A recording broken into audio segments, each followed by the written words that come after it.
Yo, what up, though? If you don't know, now you know. It's the What Do I Know podcast, episode 9. It's your boy KG. You know, we switching it up today, man. I was supposed to have this tax lady who I've been working with in the past. Shout out to the tax lady. Shout out to tax season. Shout out to the tax season. And, you know, and that's a conversation that needs to be had. But that's what I was trying to get her. Don't have it with me. I'm terrible with taxes. No.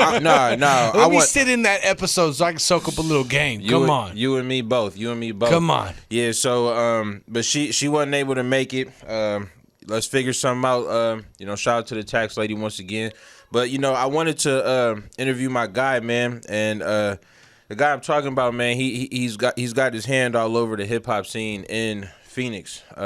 You know, I would say when it comes to hip hop events, you probably do the most out here, right? Like on an independent level. When it comes to the city. Yeah, okay. Yeah, when it comes to the city, we set the bar. When it comes to the region, we set the bar. Right. So, you know, I wanted to introduce my guy. You know, respect the underground icon zone, Justus, man. Peace. Yeah. How you doing, world? Pleasure. Yeah. What do I know? I don't know shit.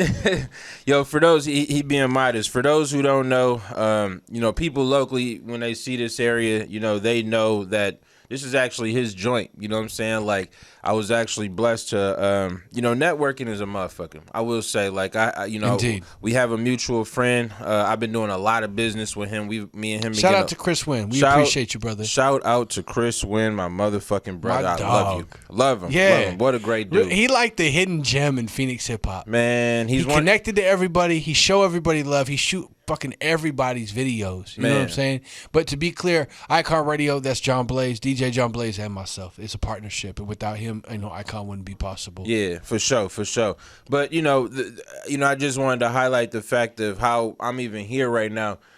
It's really because Chris was one of the guys who kind of put the battery in my back to say, "Hey, man, people listening to what you're talking about. You know, you should do this shit, man. I got the perfect guy to team you up with." And he linked me up with you, man. And, you know, a lot of it has to do with we have similar morals and moral compass points true north. Just how we carry ourselves from a business perspective. You know what I'm saying? Like, I don't got to do too much. You don't got to do too much. Just what's understood don't even need to be explained. And, you know, as you get older in life, it's important to have those people that just have that common wavelength where you don't got to do too much. It's not as common as I wish it was. It's good business is hard to come by, especially in this industry, because these hip-hop fucks think everything has got to be slick and savvy and finesse and all that. No, that shit ain't cool, bro. Like, do good business. Be solid. Yeah, You know, that's kind of a conversation I wanted to talk to you about because, you know, there's a few different things that you do. I mean, as we spoke about before, you know, you have this, and I do want to talk about this. But once again, what we spoke about before, you know, I'm assuming the majority of your revenue is coming from these shows, at least before COVID. Like, before COVID, would you say that the shows, just based on the volume, was where the majority of your revenue is coming from? So, you know, the average millionaire has 6 streams of revenue. 7. 7. Correct. A lot of streams. So our primary stream of revenue was always event coordination, event promotion, marketing and promotion. But events, we threw 100 rap concerts and 4 festivals in 2019. You feel me? And in 2020, we were scheduled to do more.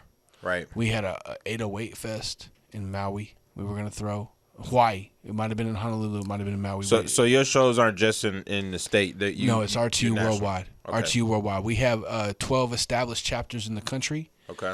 But the objective is to go global and scale us out globally because, you know, you go to the UK or you go to Japan or you go to Brazil and they don't know the difference between Trap House and Kendrick Lamar. Right. All they see is this motherfucker can rap. You know, and the way he carries himself like a god. So, you know, rest in peace to Trap House. Like, the objective is always to take Arizona global and not be localized. You know what I'm saying? Because when people localize their brand, they limit their growth. Yeah. That's a good point. And, you know, you kind of speak to, you know, obviously when it comes to Phoenix hip hop, I would say, you know, I know that you used to be into music, like did music, and obviously now you're more on the business side of things. And it seems like in terms of notability, it seems like the people that are running the events have damn near more notoriety in terms of the city than the actual artist. Depends on the artist, but yeah. I want to ask you because obviously we both know my brother Rum Nitty. You know, we both know him. Shout out to Rum. Shout out to 43rd. Yeah, Insane. For sure. What's happening? So talk to me about some of the guys locally right now that, because I mean, let's be honest, ain't none of these niggas national right now. Like all these guys they're regional, but I mean, if we're talking about on the main stage, like if you go where I'm from in Michigan, we not gonna be able to name nobody from Phoenix. So because there are people that are from Michigan and, you know, Cali and places outside of this region, why don't you kind of give some light on some of the people that are up and coming like right now that we need to keep an eye out for? So Arizona is a melting pot, and yes, like it's anybody's ball game on any day of the week. You feel me? It's just who's really up to bat and hitting right now. Like V the Ruler been cooking all year. Shout out to V.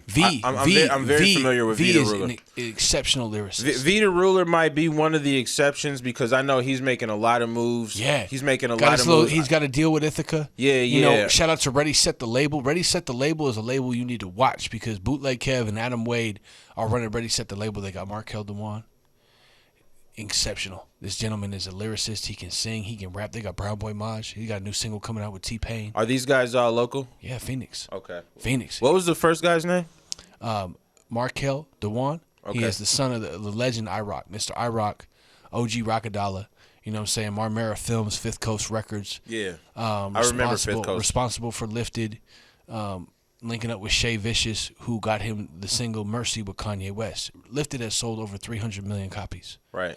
You know, he's probably the most notable producer to ever come out of Arizona, and he's from North Phoenix. Like, originally, he wasn't born here, but he grew up in North Phoenix. Like, Lif is an incredible artist. He could rap, he can sing, he can produce. I got records for days with Lif. Okay. But he produced Mercy for Kanye West. You know, so production-wise, Lifted is a god. Artists you should watch, there's a gentleman by the name of D Bangs. Anime Titties went viral.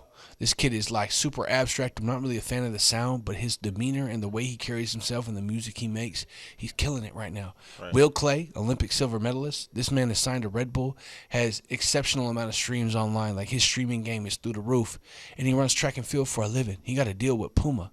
Okay. But it streams through the roof, and he like the Drake Kendrick hybrid of Arizona. Like, dude is from Southside Phoenix. Okay. He's a monster. Black Family, Moolah, Monster, McAdoo. When the streets talk, they talk about Black Family. They talk about Young Face. They talk about Desert Baby. You know I heard of Desert Baby. Desert Baby out here got to deal with Ice Water, Slim 400. Yeah, really moving. I heard really moving Baby. On some gangster shit. Desert Baby. Yeah, I heard of Desert Baby. Young Face, Lindo. I heard that. I heard Young Face too. Like really, really out here shaking and moving and kicking up dust. You got, let's see, you got Ready Set, you got Vita Ruler. Who we talking about? Hey, shout out to my man Conscious Pilot. He used to engineer for. Conscious is a good guy. Yeah, great battle MC. I ain't talked to him great in a minute. Battle MC. I love he you, went brother. dark for a hot minute, but great battle MC. That's my guy. Let's see who else we got. You're always gonna have your legends. You're always gonna have your Futuristic. Futuristic is a monster. He's got his own independent label. Just dropped Indie Amplify, which is a multi-resource platform for artists to like get resources. Nice. They can get guest features. They can get studio time.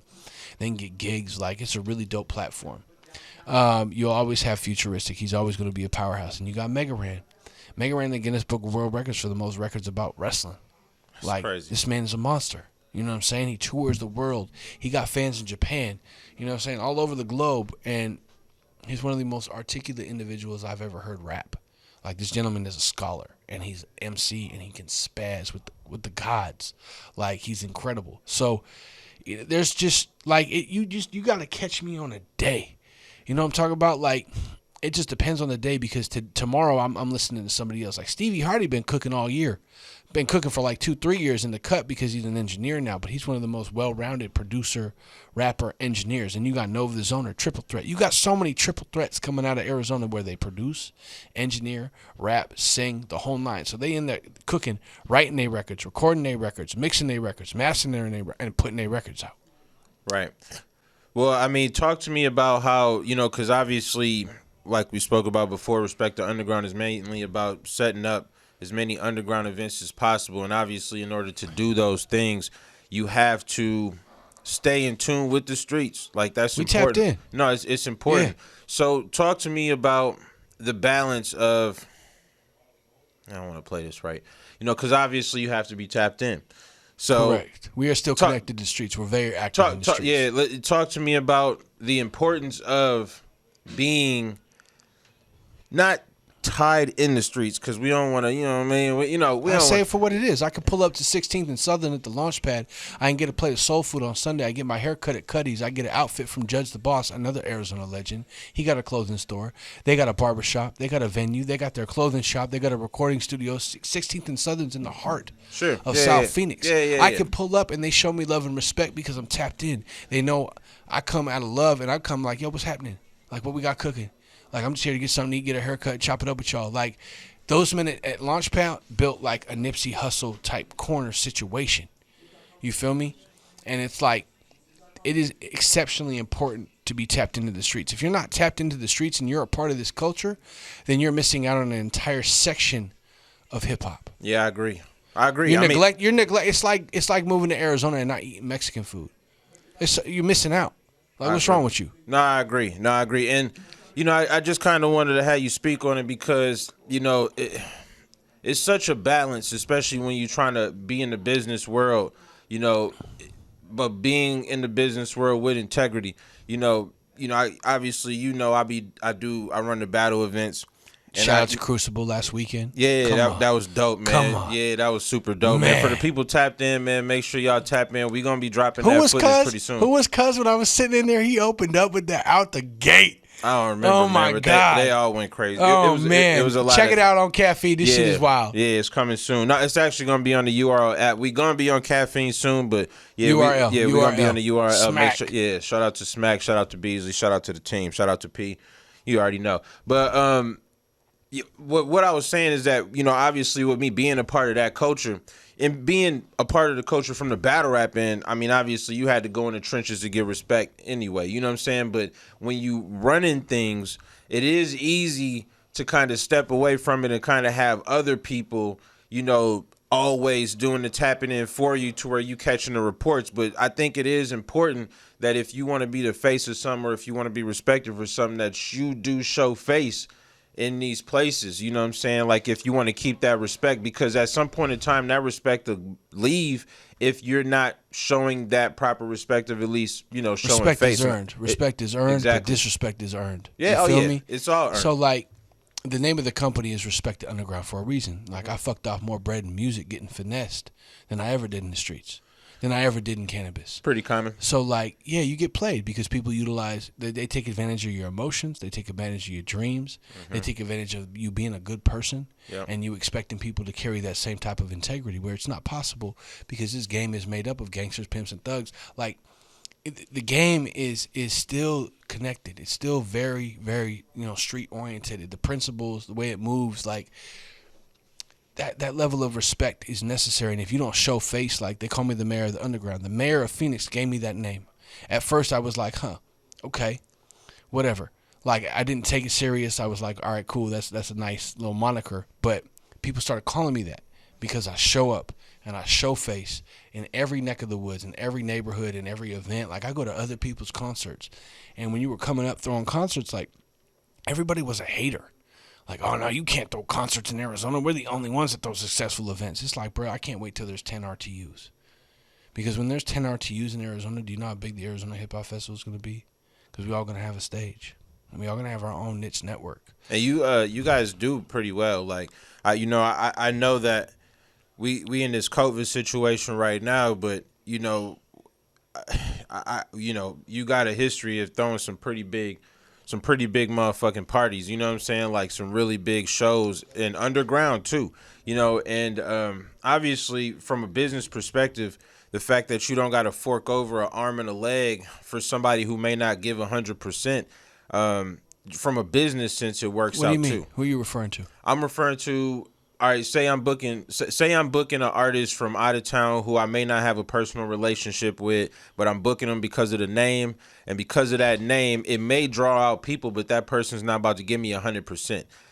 That's a totally different vibe than you throwing an event with niggas who's trying to get on. Like people who have we're talent. development. We're artist development. That's what I'm saying. But the fact that you're able to bring in the same kind of crowd as if somebody that was a big name was coming, from a business perspective, that's still smart too, because you saving yourself $10,000, $20,000, $30,000. Everybody eats. Like the artists eat, the venue eats, the bartenders eat, the security guard eats, my staff eats. Everybody eats. Talk about the importance of that. It's economics. It's basic economics. We influx the economy. I put $1.5 million worth of tickets in the street every year for the Arizona Hip Hop Festival. Talk about it. Everybody eats. And that's why they so mad. They sit on the sidelines like, oh, he out here killing it. He out here killing it. I'm like, man, I want to, one day I'm going to make a post and be like, if you can guess how much we've made from the Arizona Hip Hop Festival in the last 5 years combined, I'll give you my company. No one will ever guess it. No one will ever guess it. They'll never guess it. And that's just because it's a labor of love. We built it out of love because we knew that it would influx the economy exponentially. It would influx the growth of artists. Every year you throw a festival, you have 500 to 600 artists that attend and just walk around like, oh my God, I want to be here next year. Right. I'm going to work, and my goal is the main stage. Right. So they set goals. Vendors, I'm going to get a vendor tent and sell my T-shirts. Food trucks. Mr. Wonderful's did $12,000 in 2 days selling chicken and waffles at the Arizona Hip Hop Festival. That's one food truck. I believe it. And he told me, he came up and gave me a hug, and he's a real cat. North Carolina. Shout out to D. This man's chicken and waffles, best chicken and waffles coming out of a truck I ever ate in my life. And the man does really well because his product sells itself at an event with a ton of people. We're there to eat Arizona food, drink Arizona beer, listen to Arizona music, and celebrate Arizona culture as a whole. And to do that in a state where it didn't even recognize Martin Luther King Day in 2005, come on. That's an anomaly. We changed the game.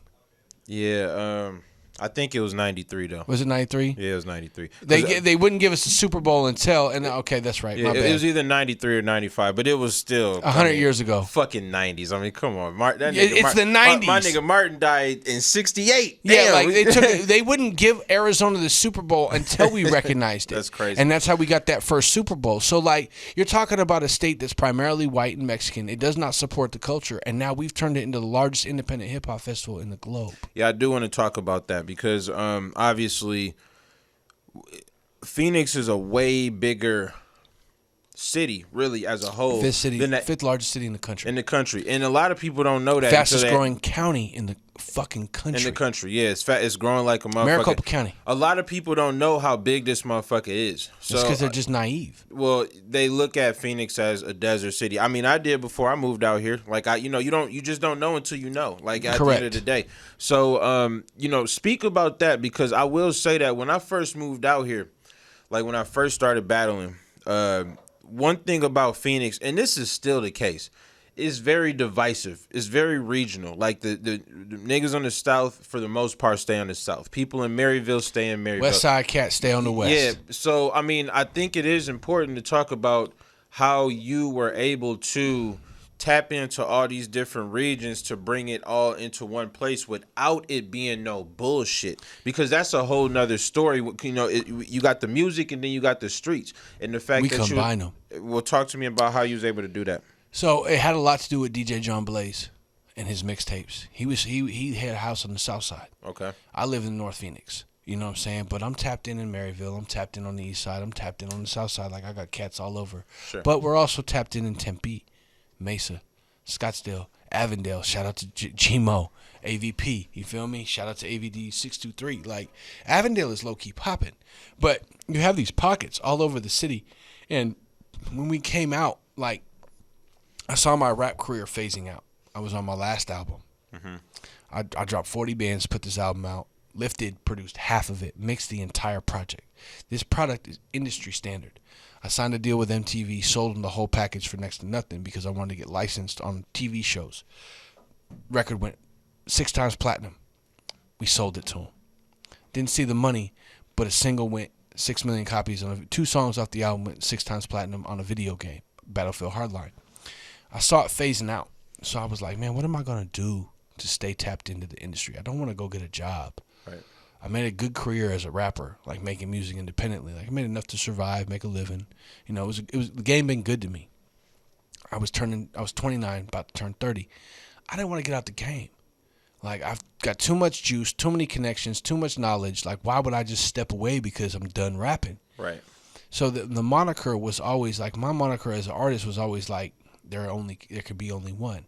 You know what I'm saying? Because you have that mentality as a rapper. It's like battling. I came up in the battle circuit, like it was off with their heads. Right. But when you create a platform, it's about respect and unity. It's about coming together for a common goal, and that's putting the city and the state on as a whole. So we started creating these events, and when I was on stage hosting, because I am one of the best live concert hosts in the fucking universe. I don't give a fuck. That's no cap. Like, I've received awards. I love hosting concerts because I can move a crowd to do whatever I want. I learned the hard way. You know, I caused a crowd to riot when I was young. Like, I flipped this bitch upside down. They flipped it upside down. I realized the power you have with that microphone. Right. But you can do the opposite and do it for good. Right. So when you go into an event and the moniker and the narrative is consistently peace and respect, right, love and support, we were dropping mixtapes, and it had 2 songs from all the artists that were performing. It came free with every ticket, courtesy of DJ John Blaze.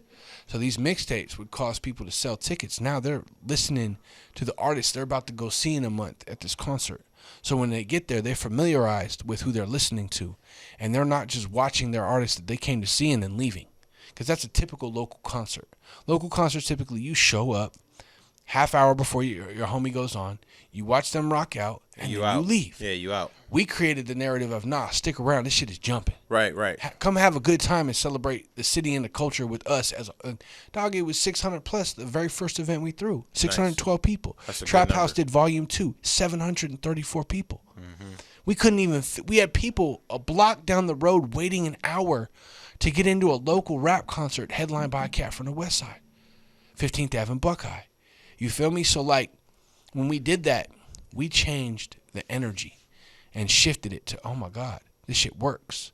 Well, they only did 2 concerts. They're not going to do a third. No, we did it for a year straight. Right. And then we expanded and started throwing Farm League events on Sunday afternoons. It grew. It grew. It grew. The festival, first festival came, 3,000 people showed up. Second festival, 5,000 people. Third festival, 7,000 people. Fourth festival, damn near 10,000. You know what I'm saying? Like, it just kept growing and growing and growing. And then you get to the 5th festival, we break off from Live Nation. We do it independently. We expand to 2 days and 15,000 people show up. No national headliner. Largest independent hip-hop festival on the globe. From an entertainer perspective, more artists, not attendance. Fire. So when you talk about the difference between running an event with a company like Live Nation and then doing it like by yourself, like just talk to me about the difference in terms of like the responsibilities, and then talk about the difference in the money, because obviously you didn't do that shit for no reason. Yeah, I mean, well, the Arizona Hip Hop Festival will always be a labor of love. It was not profitable until year 6. Okay. Well, I mean, bro, your average festival will not be profitable until year 5 or 6. It makes sense. Because, I mean, it's not like a business. See, with a business, most businesses become successful after like a first year and a half, but most of these businesses are going to work every single day. RTU is profitable as soon as it opens its doors. Yeah, so I mean, for you guys to do festivals, you guys aren't doing festivals every single day. We took an L every year. Yeah, I mean, but that's 6 times. Correct. That means out of 6 tries, the 7th try, you got to the bag. Imagine if you would have did that in 6 months. Then the 7th. Yeah, RTU's always been a profitable company. Right. But I also had 5 other streams of revenue. You know, like RTU was a labor back of to love. The multiple streams. Yeah, you have to. You absolutely have to. So, because if a pandemic hits and the venues close, like shout out to our Roku channel, like we just launched our own TV network, and this is allowing us to adapt, thrive, and survive through a global pandemic when all the other entertainment companies are dying. They're non-existent, and we're more active than ever. Because we didn't take that and just bend over and die. Like, Goonies never say die. I'm never going to say die. Right. Like, this is what I do. I'm the most persistent human on the planet. Like, I'm never going to give up. I don't have that in me. It's not a part of my character. Listen, man. I mean, I would say this pandemic has exposed everyone either way. I mean, political... Well, either way, it doesn't. The economic, period. The social, the spiritual, like everything. It showed your true colors and who you really were. I almost lost everything in the pandemic. You know, almost everything. My business shut down. I broke up with my wife. She left. Like, it was bad. But when you sit and you find yourself at peace alone and you have to reflect on, okay, the universe set me down and humbled me. Yeah. What am I going to do to survive?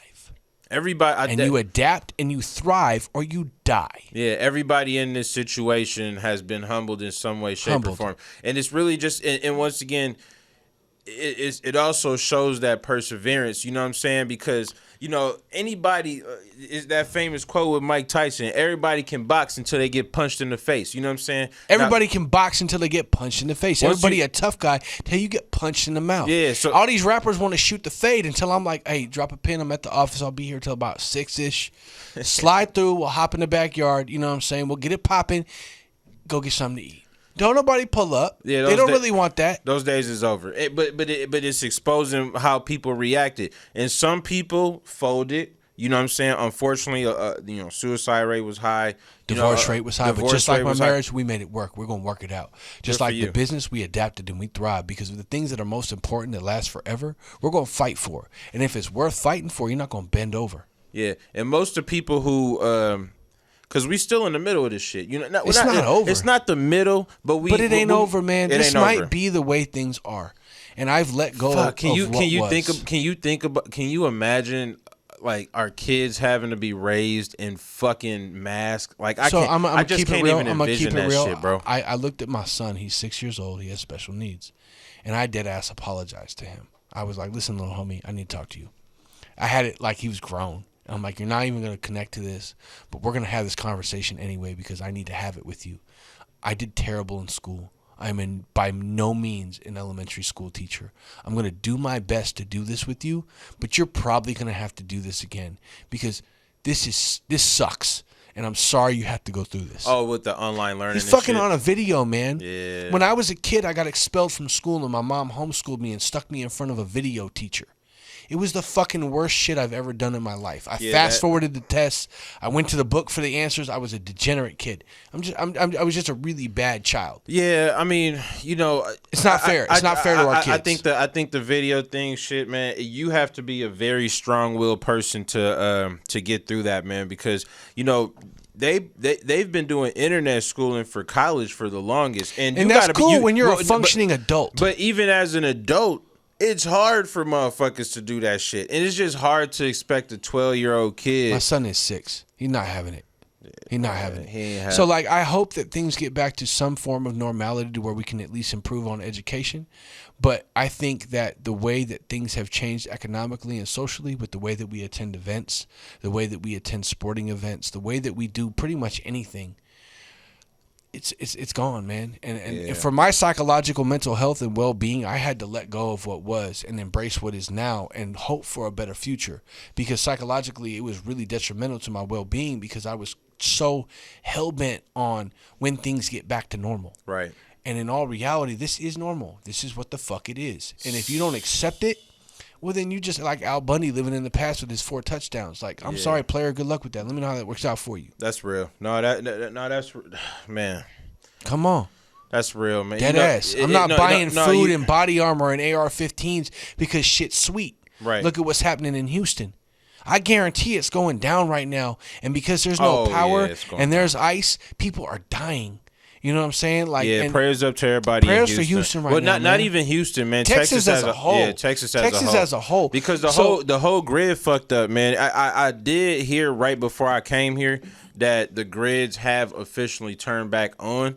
Okay. But bro, that shit was like 4-5 days. I'm seeing. You know what I'm saying? That's a long ass time to not having shit. You know what I'm saying? Like that's different. And then on some whole other shit, if you're on a biblical tip and you read in the book of Revelations and Corinthians, like we may very well may be in the end of times. All of these apocalyptic signs have been predicted in the Bible. I dig it. It's a great book. You know what I'm saying? I pray to the creator of all things. But I'm just saying there's a lot going on right now that we've never seen before. Yeah. So if you're not prepared for what if, you're slacking. I'd rather have it and not need it than need it and not have it. Because I'll tell you what I'm going to do. I'm going to eat that food. I'm going to shoot them guns. And I'm going to feel real safe at night if shit hit the fan. Because you know what? It is what it is. Like, if you're not prepared, it's going to get ugly. Yeah, and you're right. And you know, protecting yourself, protecting your family, protecting your future. And that's why it is so important that you do adjust. And, you know, like we were saying earlier, like, you know, with this pandemic, it's exposing not just the people who folding, but also the people who have shown the grit to actually find a way. Because you have to adapt where there's and a will, thrive. where there's a will, there's a way. You know what I'm saying? Correct. At the end of the day, like there's people who, I mean, last year, the top 1%, they made more money last year than any other time in our history. You know what I'm saying? That's because they knew what they were doing. They knew. No, they got the heads up. They got the heads up. I don't know where I read it. I read somewhere that if you were to take all the money and wealth from the world, and you were to pull it, and you hit reset, and made it, and gave everybody a fair start. Oh, we all be on. Within 5 years, things would be exactly the way they are right now. And I don't know if that's true. Well, because it's the mindset of the human being. Correct. Somebody's going to capitalize off somebody else. Like, because somebody's going to take that bread. Like, if we all get $1 million, you know what I'm saying? Say, you know, 10 motherfuckers get $1 million. Let's just be honest. One buries it in the ground. One buys a bird. One invests in a fucking McDonald's. You know what I'm saying? They're all going to put their bread where they feel safest. One going to gamble it. One gonna smoke straight to the blackjack One tables. Gonna trick it. You know what I'm saying? Like like a couple gonna trick it. Actually, more gonna trick Majority it. People lose their money. Yeah, man. First time I touched big bread, I fucked it off. Second time I touched big bread, I fucked it off. But guess what? I've touched big bread.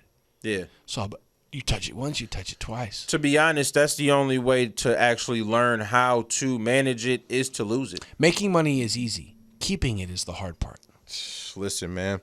Fetty Talk is Tuesdays, Wednesdays, and Thursdays live stream. Chill. We talk to y'all about how to save it, man. Financial literacy. Yeah, man. I am like this close to being financially literate. You feel me? I'm almost there, my damn I'm self. okay. You know what I'm saying? But I still don't know shit. I think the way of life is to go through life not knowing shit. Like if you walk around and think you know some shit, then you the dumbest nigga in this bitch. You know I don't ever want to be the smartest man in the room. Well, you in the wrong room. For real. You already I don't ever want to be the smartest guy in the room. But I don't even want to be around somebody who know it, like a know-it-all at this age. Like, you know, we both in our 30s. You know what I'm saying? Like, you know, are you in your 40s? How old are you, bro? How old are you? Man, allegedly. I'm 29 forever. Feel me? Shit. Yeah. All right. Well, we both been here long enough to know not to waste time with people who have no intention to learn more. You know what I'm saying? Because the only way for you to get to the point to where you partner up with somebody to, you know, build something like this and, you know, get a part of a network, you got to learn some shit. You're not, you know, you're doing a lot of it on the wing. This but network sometimes was the created learns by are trial and error. Trial and error. We throw shit at the wall, we see what stick. I've been doing this for 22 years. It came up off of QP in a house party in 1998. Like, it's never going to, this is who I am, man. This is my calling. Makes me happy because we change people's lives. We make people's dreams come true. It's important. I put people on a stage, on a $25,000 stage in front of 10,000 people. They would have never got that in my era. And, I mean, at the end of the day, man, when it's all said and done, because, I mean, you know, we just a speck on the wall in this thing called life. You know what I'm saying? Grain of sand in the universe of vast. Yeah, so if you looking at it from that perspective, really the only thing you got in this life is what you pass on. You know what I'm saying? Like at your the legacy. Like at the end of the day, like, yeah, you could get all the money in the world, but if you just getting it for yourself and ain't nobody else around what's the point? I'm trying to put my team on. I'm trying to put my city on. I'm trying to put my state on. I'm trying to put the people I love on. I'm trying to make people comfortable to do what they love. I just want people that I love to do what they love for a living. Yeah. And if that's chill on the beach and fish, well then, Pops, go ahead. Right. That's what makes you happy. Go ahead. I said that to my kids. I actually said that to one of my kids the other day because I've been heavy on the, you know, I got twins that's seniors in high school and another one that's a junior. And I've been heavy on the, hey, if you don't get the scholarship, it's okay. Yo, fuck this college shit. Just go to a don't trade trip. School. Get into something to where you can go get the find bag. something to get you through to where you can meet ends to it. Just make your way to where you find your passion. You find your niche. Like, I always worked telemarketing jobs when I was really first starting out in my rap career because you had to have something to sustain. I had kids. I had two babies, 17 and 19. You know what I'm saying? Your age of your kids. When you have children that young, you have to provide. You know, it's necessary. So, like, when you're learning, you're 19 years old, got two babies. You know what I'm saying? It's a different ball game for you. But when you learn that skill set, all of everything I ever learned from those phone rooms applies to the businesses that I run now. Like you'll learn down, like you figure out ways to just maneuver to where you learn the game, and then we're like, all right, cool, and then you apply. You are the sum of the 5 people you associate with most. You are the sum of all the good men that came into your life and influenced you. So you take all that game that you got, and the bad ones too, But it's just about how you hold it. But yeah, but that's if you carry it. Yeah. Sometimes you gotta let it go. Yeah. Just like a rap career that didn't quite break. I think that's important too because so many men especially, they get so stuck on feeling like rap is the only way to make it in this industry. You know what I'm saying? And they hell bent on being rich and famous, and it's like, fam, you can start a business. It's the fame part. It's the fame part. Like, just because you're not famous doesn't mean you're not going to be successful, and just because you're not ambitious doesn't mean you're going to be unhappy. Yeah. Some people aren't cut that way. They want to. Well, most people aren't. Yeah, they want to do. Because people want to be famous, but people don't want to deal with what come with fame. You know what I'm saying? Like, because when you go with fame, it ain't, if you look at, because of battle rap, man, obviously I got millions of views through battle rap. That's cool, whatever. But, I had to learn at a very young age, you know what I'm saying? Like, especially once I start battling, like, the legends, like the Head Ices and the Daylights and shit like that. Like, once I start getting to that realm, I had to learn, fam, you can't look at them YouTube comments because you got your alive. You're under a microscope. That shit will I'm the one that Arizona love to hate because I'm successful. You want to make friends? Be unsuccessful. You want to have a fucking squad? Be successful. Have a very small circle that's the size of a period. Yeah. Because it's not everybody built for this, man. It ain't everybody's fucking bag. Like, this ain't everybody's party, and not everybody's cut out for it.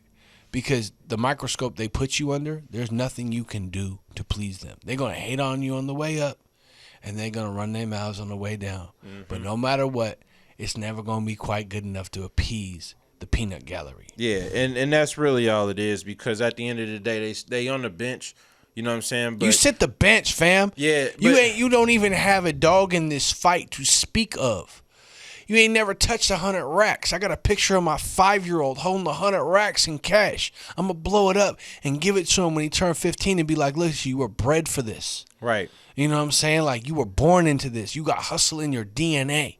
If you choose to use it, cool. If you don't, you want to go be an art teacher, you're still good. Right. I got you. Yeah. I mean, at the end of the day, if you got some hustle about you, it don't matter what the industry is. You can still make them bread. But it's also about happiness. Well, happiness is the only thing that matters. Like, you can work a job that you hate and die at 58 of cancer because all you did was build up grudges and resentment in your soul. Right. Like, that's not life. Right. We're confused that we think life is living in this cubicle and working. Nah, man. Do what makes you happy. If it's mortgages, then be the best and love it. Because that's your calling. That's your calling. There's nothing wrong with it. But if you find your purpose and you know your authentic truth, man, you'll never work a day in your life. Yeah, that was actually the conversation that I was having with my youngest son. I was just telling him, like, listen, dude, like, you 17, like, you gonna be here, well, you can stay here, longer, but I mean, you're gonna be legally an adult next year. At the end of the day, you ain't living your life for me. You ain't living your life for your mama. You ain't living your life for nobody but you. So you going into some industry that you think is about to please me. I don't want that shit for you. You know what I'm saying? Because if that shit ain't making you happy and you miserable, then what the fuck is the point? You know what I'm saying? Man, like it's not that serious. So I think it is important.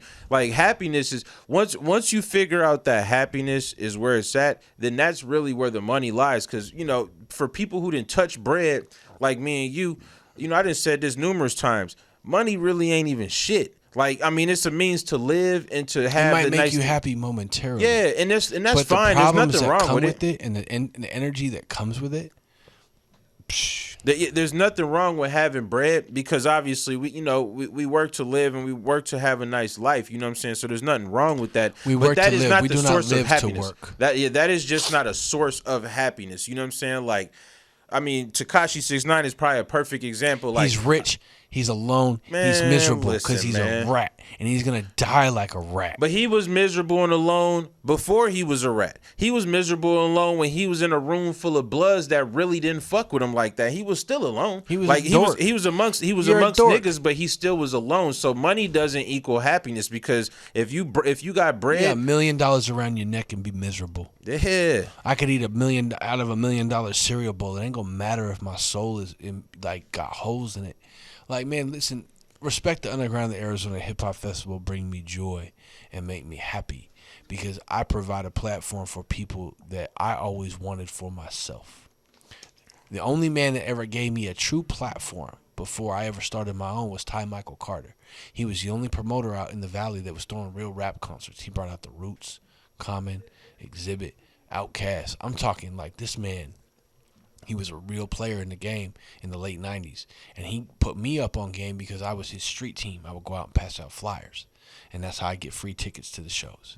Because I was just a broke high school kid. By then, I started jumping on stage and battling. And that's how I started to open. And then he was like, yo, people come out to see you battle, and you're not even on the bill. We started getting on bills. We started opening for national acts. It was a big deal. Yo, so it's funny that you brought up battling, because when we was at the Crucible, I was actually wearing this hat, and I've actually worn this on the podcast before. Yeah, shout out to Marv. And you had mentioned that you had actually battled the OG. Shout out to Marv One, man. We didn't face off face to face, but we were in a competition to where we were both up against each other. And he was out of Detroit. I believe he's from Detroit. Yeah, he's from Detroit. And he was one of the finalists. I was a finalist, and I wound up getting voted and winning. I mean, it was obviously it was for a movie called Malibu's Most Wanted. Mm-hmm. And in reflection, looking back, the top 3 finalists were all Caucasian. Of course. So I think there might have been some politics involved with the choosing of the winners. Sure. But neither here nor there. That was how I got hip to Marv. Yeah. And Marv is dope. Marv is a legend. I think there was another gentleman named Swan. Oh, Swan is a fucking legend. Yeah. So these are the cats I'm up against, and I'm seeing there, and they got their, like, you had to battle in the city, and then you had to go online. It was like American Idol, and you got to battle, but it was like they would just play our music, and that's how people would vote. Oh, okay. So it was more of a popularity contest, to be honest. Okay. But then we got flown out. I got flown out to the Chinese Mandarin Theater. I'm on the red carpet. It's the movie premiere. Everybody, the Wayans brothers were all there, all 9 of them. Like, were polying because the youngest had a lead role that was a big deal, so they were there to support their little brother. And, like, I met so many I got Bob Saget on camera talking about Cutthroat Logic. Like, it was a big deal to me. But I'm on the red carpet, and it was my turn to perform, and they give me the mic, and I go to perform, and Jamie Kennedy pulls up. So they stop everything. They're like, screech! Jamie and my dumb ass, y'all give it up for the funniest cracker in Hollywood, bro. You could have fucking heard a pin drop. Security walk up, took the mic, it was like, shh, what's wrong with you? You know what I'm saying? So, like, bruh, like, they should have let Marv ass win. You fucked up. You fumbled the bag. I fumbled the bag. I came in second. I didn't win the record deal. I didn't win the money. You know, I lost to a girl who was terrible. You know, but you know what? It was an experience. You know what I'm saying? Right. And like the battle circuit gave me my chops. Yeah. Like we came from dropping dozens to the battle circuit, and the battle circuit really was how I stood out on my own because I was in a rap group, but none of the MCs in my group were battle MCs. Mm-hmm. I battled. Like, I would embarrass you. But that was before embarrassment was really acceptable. Like, you'd still get in trouble for that. Oh, you took it too far. You can't talk about that. Right. And I'm like, man, please. Have you seen her? It's facts. You know? So, like, yeah, you know, the battle circuit is dear to my heart, man. I love battles. Like, battles are what, you know, that's a gladiator sport. And you got to have real thick skin. These pussies ain't built for that. Yeah. I've seen people who play tough guy all the time. Swear to God, it's a role. They over here with this persona like they really got hands or really got something in their belt. Like, come on, bruh. Cut it out. You work at fucking Chase. That's one of the reasons why I actually stopped battling. To be honest, I had to get out. Yeah, that to be honest, that was one of the reasons why I stopped battling. Well, there's a couple reasons why I stopped battling. The first reason is because, you know, once the opportunity to actually run URL West, you know, was presented itself. You can no longer be a participant. Yeah, once Beasley actually presented it to me, I had tried the whole run an event while battling, and it just didn't feel good because I felt like my priority should have been biased. on the artist. You're biased. Yeah. So, and then the other side of it, obviously it was that, so I had to take that serious and move forward with that. But the other side was like I couldn't deal with the WWE shit no more because, like you said, like it for me. And when you on URL and King of the Dot and like these major leagues, then it's really amplified. You know what I'm saying? And somebody like I would be battling somebody who is perceived as a tough guy, and somebody like me who, my voice ain't really like a rapper, you know what I'm saying? Like I'm a people person, I'm a businessman, you know what I'm saying? So my voice is trained to have a certain, tone. Like this is just how I've been raised, you know what I'm saying? To just speak more proper. And a nigga like me would be perceived as somebody who unbelievable when when niggas check my sheet and when niggas know me through the streets, it's like, you know what it really is. Yeah, so I was notorious for smacking dudes on stage. Yes, and you know what I'm saying? We would just take it there. I almost caught myself a few different times, and really even more important than the artist was the people in the crowds that, like, I would find myself seeing people who was talking shit online and looking for them niggas at events, like, checking them. Where you at? What's poppin'? And I did that like 4 or 5 times, and the last time I did it, I had a few of my homeboys from back in Michigan with me. It was actually my last battle when I battled DNA. It was some dude who was just talking crazy, and then you check them and they don't want no smoke. But this time when I checked them, I had like my guys out here, like guys who like a really go. You know what I'm saying? Like really turn up from Michigan. You know what I'm saying? And when that happened, it was just like, you know what? I see what's about to happen. I'm about to catch a case fucking with this shit. You know what I'm saying? Like I got jumped at Scribble Jam by the judges because I was too aggressive. Dead that's ass, crazy. No cap, and that was my last battle. And like I battled this Native American cap, and I said that you couldn't see me if you went on a vision quest inside of a teepee, and they were like, "Oh, you're racist," and I'm like, Psst, okay. Like my homeboy AZ Chief, I was just politicking with him. We were gonna shoot it. Yeah. We were ironically gonna shoot a music video with a medicine woman in a teepee eating peyote. We're gonna go on a vision quest. So I had this like fresh, and then I get this cat up against me.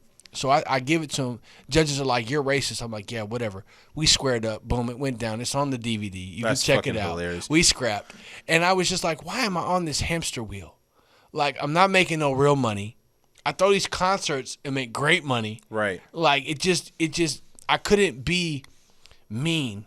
It was to the point where they're like, "You're too mean. You need to, you know what I'm saying? You need to tone it down a little bit." And I'm like, "Yeah, have you seen Disaster? Like, have you seen Daylight?" Like, I was already hip. So I was just like, man, I'm out. Like, forget it. I'm going to make this money throwing these shows. Yeah, I feel you. And for me, like, once I got to start running events, once I was able to figure out how the business works with it to where how you make money in terms of finding sponsors, like, once that happened, I was making more money than I was battling. You know what I'm saying? So I had to stop rapping in order to run RTU. That's how it works. Because if I was a rapper, all the other artists would be like, "You're just doing this to further your career." And I'm like, "Nah, man, I did it to launch the first event." Right. I released my album, and then I stepped back and retired because I can't run a company that throws rap concerts being a rapper. The only player coach I ever heard of was Bill Russell. You know what I'm saying? Player coaches. Could you imagine? But even he was, when he did that, was on his way out. He was on his way out for sure. He was just player. He was being a player coach because he had the option. Yeah. Jordan could have done that because he was Jordan, but even he chose not to do that. Yeah. You know what I'm saying? So like, I don't think it's possible in our industry to be an actual activist or practitioner of, if you're a battle MC, you can't throw battle rap. You got to be a battle MC or throw battle raps. You know what I'm saying? Like, it's just, it won't work. I think it speaks to the importance of everybody playing their position. I mean, so many times, know your role. Stay in your lane. In this day and age, everybody wants to be the man, and it's okay. Play your position or lose your spot. It's important to want to be appreciated. Like, we're in an age where depression and mental health is a really important thing, and I think a lot of it is people don't feel like they're loved and shit like that. I get that. I totally respect that, and I understand it. But what comes with that is a feeling that everybody feels that they need to be that nigga. You know what I'm saying? You really don't. You don't have to be the fucking head of the totem pole, man. You look at, for instance, Futuristic makes an exceptional living being an independent artist. Right. He's not globally fucking famous. He hasn't had a top 100 record, but the guy is globally famous, has a niche fan base that supports the fuck out of him, and he makes a great living doing what he loves while he builds his other streams of revenue with his businesses. Right. Like, the fame is a drug. It's a drug. And if you fiend for that drug, you're probably never going to be successful. Yeah. Well, I think chasing too much of anything can become a negative. It's same shit with money. Like if you're constantly just chasing money, too much of like, anything. because We don't chase pussy. Yeah, we don't chase money. Yeah, because you start chasing money, or if you Every start morning chasing when I meditate, I give thanks for abundance that comes to me effortlessly. Yeah, well, you have to, because it's about doing shit organically. You know what I'm saying? It's important. It's important to do shit organically because it comes from the heart, and that's how people build followings, and that's how people like Futuristic and some of these He local elevated artists. his frequency to a point where it came to him. Yeah, like when he dropped Nerd in Compton, he flipped the whole world upside down, and that's some cold shit because I was thoroughly entertained. Right, and it went viral. So, like, you just have to find your niche and know your authentic truth. When you elevate your frequency to that level, your vibration is going to attract that to you. And that's necessary. We get stuck in the darkness, so we lose sight of that. You talk like somebody who, you spoke briefly on the peyote shit, and this is kind of like a left turn, but man, I've been here before. You're talking like somebody who has experience with hallucinogenics that has made you kind of see outside of what this realm is about. And I'm gonna be honest with you, I was talking to my wife literally like if it wasn't yesterday or the day before that about possibly looking into. Have you ever experienced microdosing? I haven't. And try it. and I actually seen a homie of mine, Bobby Lee. Shout out to Bobby Lee. He had just posted, and he's like this nigga just be moving around getting to the bag. And I seen him post today like, yo, microdosing is probably one of the best things I ever did in my life. Microdosing changed my life. And I've been watching Mike Tyson's podcast, like the hot boxing shit, and he's been speaking a lot about the toad and that DMT, how it can really give you that like outer body experience to understand life. And like I said, this is hella left. Psilocybin. But talk about some of the things that, and cops, whatever. But I mean, just no, man. Everything I do is medicinal. But talk to me about some of the things that you've done in terms of those type of experiences, because I'm interested. So when I was really dealing with it, I got extreme ADHD. I'm also manic depressive. So like, as an artist, you're gonna have to deal with those. Like, these are my superpowers. This is not a virus. This is not a disease. This is not a disability. Right. These are my superpowers. This is why I can host a festival with 350 performing acts, a dozen food trucks, 100 fucking live painters, and 330 staff members. Right. And run around like a chicken with my head cut off and not, like, fall asleep. And it invigorates me. I'm inspired. This is awesome. That's my moment. That's because of my superpowers. So, like, in order to maintain those, they would prescribe like Adderall or Ritalin or whatever. I'm not a fan. I didn't like it in high school. I won't take it. I will not take it. So I cope with marijuana at night to help me sleep. Sure. I don't smoke recreationally. I smoke at night literally just to alter my psyche so I fall asleep. Yeah. Heavy indica, true med, knock me right out. When I have issues with compartmentalizing my business and I need to really hyper focus, microdose with mushrooms, where I literally take 1/100th of a gram and eat it after a full meal. Okay. It's clarity. It'll help you with depression.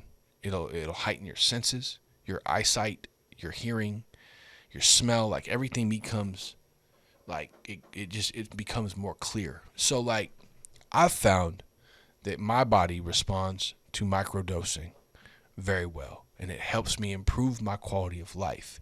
I read into it. I did research. I experimented with the dosage size. Like, as a kid, I did, we would eat mushrooms for fun. Right. Because I'm going to be honest with you. I used to do shrooms back in the day. Like, the homie used to have a plug on them, so we just had an abundance of them. Yeah. And, the last time I did if you blow shrooms, a tree, you probably eat mushrooms. Yeah, and that shroom experience was fucked up, bro. And it was, it was Game 7, the Pistons versus the Spurs. Yeah, you know what I'm saying? Sports on mushrooms. Bro, and we lost with 2 minutes left, and man. It sent you on a bad trip. Bro, I cried. I was 21 years old. I was crying like a bitch. I ain't even gonna hold you. That's okay. So I haven't done any shrooms since. And so I'm 36. a microdose is so minute that you almost feel nothing. Okay. It's about improving your quality of life. Google is microdosing their employees with LSD and mushrooms. Okay. I'm talking next to nothing on a full stomach. Let's just improve our clarity. Let's just improve the way that our brain communicates with our body. I have found success in microdosing with mushrooms. Okay. But I do it only as needed. I went from taking it daily to 3 times a week to once I realized that if I take it on Monday, it binds with caffeine and it'll kick it back in. Mm-hmm. So like when I take my pre-workout on Tuesday, I'm back. I don't need another dose. Okay. In fact, you'll find balance with it, but it's really based on how your body responds. Some people get high and they get real scared. They get anxiety. They start, you know what I'm saying? It's just not a fun ride. Right. That's because that's how your body responded to that strain. We're not talking like opinion. We're talking science and facts and your chemical makeup to this product or this whatever it is combining and you finding a happy place. Like you might have to eat a gram. Who knows? I don't know with your height and your body weight and your brain how you're going to respond to that. So you have to take a 10th, take a 20th, you know what I'm saying? Like gradually grow it to where you find that happy place to where, okay, this is cool.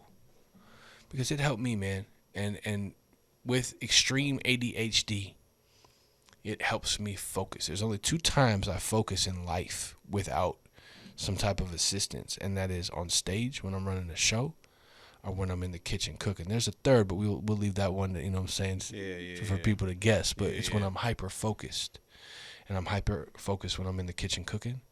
That's my zen. And when I'm hosting an event. Because you cannot distract me.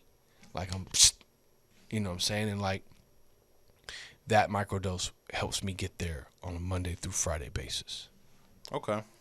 Dope. I was always wondering about that, and I probably, like I said, just hearing that, different people that I respect are doing it. I mean, changed my life. And these things, and what's fucked up is before Nixon looked at these things as a Class A drug, in the 60s. Nixon got a bag for that. Yeah, these things were all... War on drugs was a bag. Yeah, of course. I mean, but before that time, these things were all legal. Like all these... Correct. There was cocaine and Coca-Cola. Yeah. That's America for you. Hey, one other Team thing America, I wanted to... fuck yeah. I did want to ask you real quick, because obviously we've been talking a lot about the shows, and, that part of it. But obviously we got this studio here. And, obviously there's a few different people who do podcasts. Shout out to Riddy. We interviewed her, obviously. Shout out to the homegirl. Shout out to AZ Controversy. You know what I'm saying? We have 15 shows on Ikon Radio right now. I wanted to talk to you about what made you decide to even invest into something like this. Like, were you already I know that you guys have your own radio situation, but, with shows like myself, I'm getting more into, like, the podcast thing. What made you decide to just do this? Was it just like an extension of the whole Ikon respect the underground? Like, was that what was behind it? Like, what made you decide to do this? Because there's no music studio in here. What made you decide to do this? We have 2 studios. Yeah, I understand that. But what made you decide to bring this aspect of it into it? Was it because of the radio? DJ John Blaze is the best DJ I've ever heard in my life when it comes to Arizona music. Oops. He's tapped into the streets. He has an ear for great records. Okay. I wanted him to be a DJ on Power 98 or 101 The Beat, and I fought for like 3 or 4 years to try to get him his own show. They didn't want to support these records. Okay. So we started Ikon, which is a playlist that is 90% Arizona. Mm-hmm. As of late, it's branched out regionally because he's really doing his thing in the DJ. Shout out to Southwest Alliance. He's really doing his thing as a DJ, bringing DJs together to break independent records. Mm-hmm.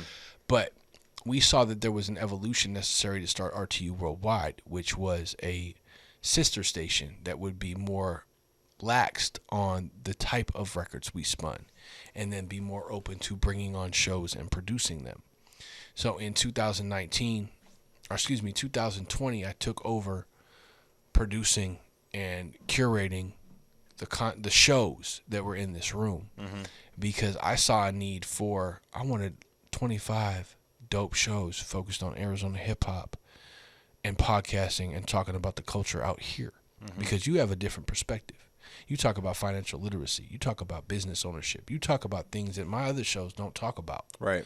So to add that type of diversity to the dossier was, to me, necessary and more profitable. The culture needs it.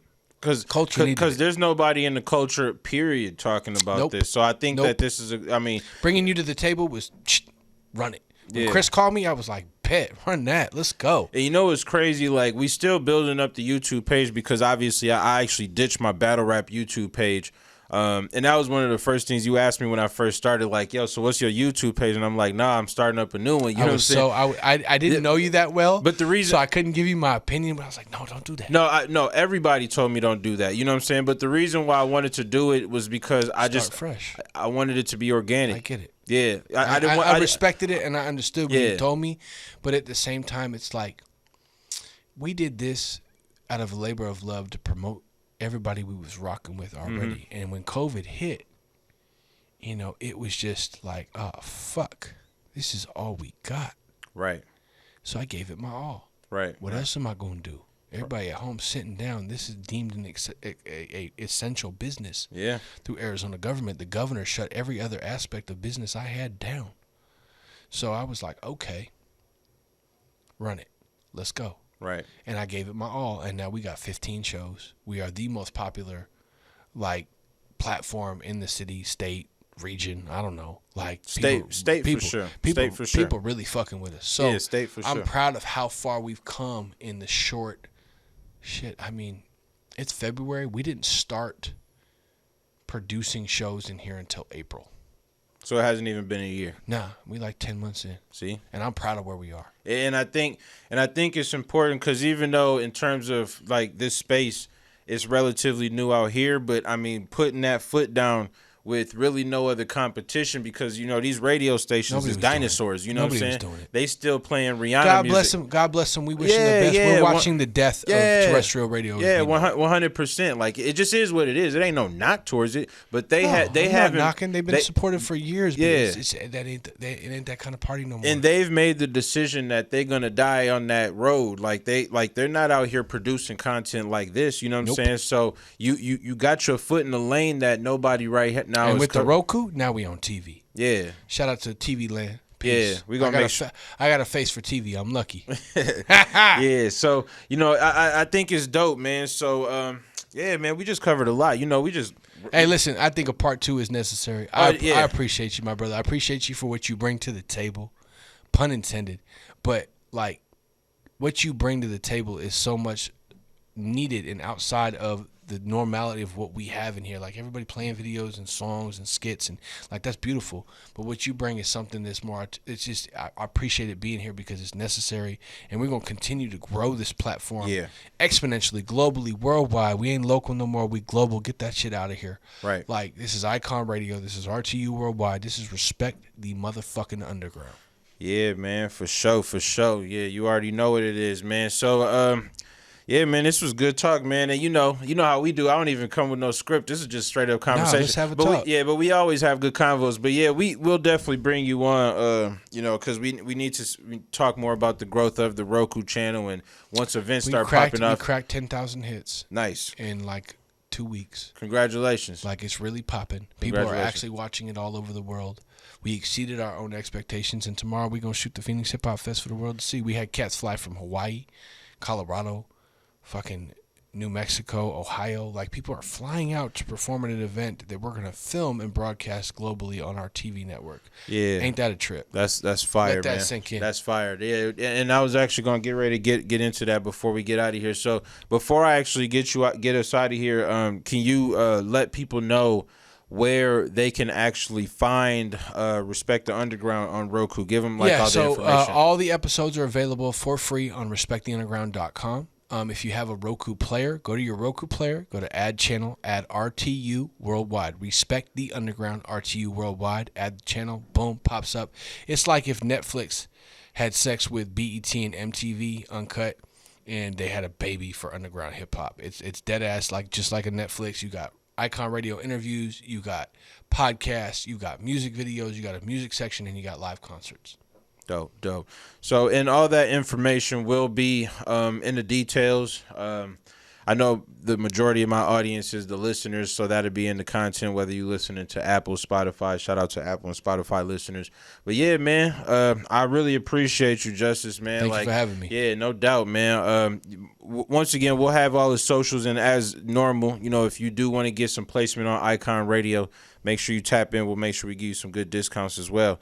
But yeah, man, I hope y'all take this information and run with it, because I think it's important to learn. $1 million worth of game on this episode. Yeah, it's $1 million worth of game every week with this man. If you're looking to get into the music industry, it's just important to take heed on some of the core things to kind of learn how to build up. And I think we did a really good job covering that. So, thank you. You know, once again, I do want to thank you. Give them your socials where they can find you online. Follow me Instagram, Justus_RTU. Justus Samuel, Facebook. You know, it's Just Us, JUSTUS, Just Us, fuck everybody else. And Respect the Underground, at Respect the Underground Instagram. You know, it pop up. All you gotta do, Google Respect the Underground, everything will pop up. Everything will pop up. So yeah, man, that's it, man. We covered that time really fast, man. Time flies when you're having fun, man. But make sure y'all tap in, subscribe. Make sure you guys share this motherfucking shit. But you know, hit that like, hit that share, share it with your friends. You already know. Let's go. Already. If you don't know, you don't. If you don't know, now you know, man. So what do I know? Podcast. Holla. What do I know? Let's go.